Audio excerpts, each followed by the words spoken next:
Après la défaite du Real Madrid contre Barcelone il y a 10 jours, Kylian Mbappé a une nouvelle fois déçu lors du match de Ligue des Champions contre l'AC Milan.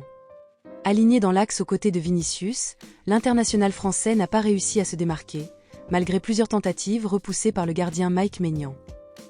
Sa prestation insatisfaisante soulève des inquiétudes au sein du club, particulièrement du côté des dirigeants et de Carlo Ancelotti, qui attend davantage de son attaquant. La situation semble de plus en plus tendue, notamment en raison du mécontentement de Kylian Mbappé, qui n'accepte pas de jouer en tant que numéro 9.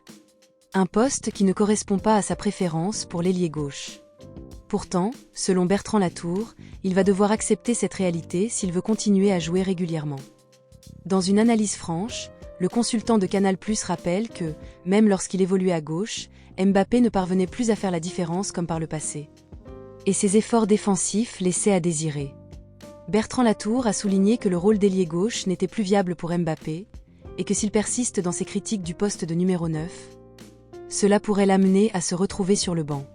Selon lui, le choix de ne pas adapter son jeu pourrait conduire à une situation où Mbappé devra se contenter d'un rôle plus marginal au sein du Real Madrid.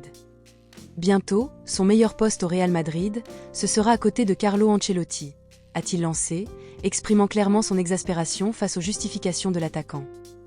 À ce stade, la question qui se pose est de savoir si Carlo Ancelotti, bien qu'il n'ait pas encore sanctionné Mbappé, prendra une décision radicale et le placera sur le banc dans les semaines à venir si ses performances ne s'améliorent pas.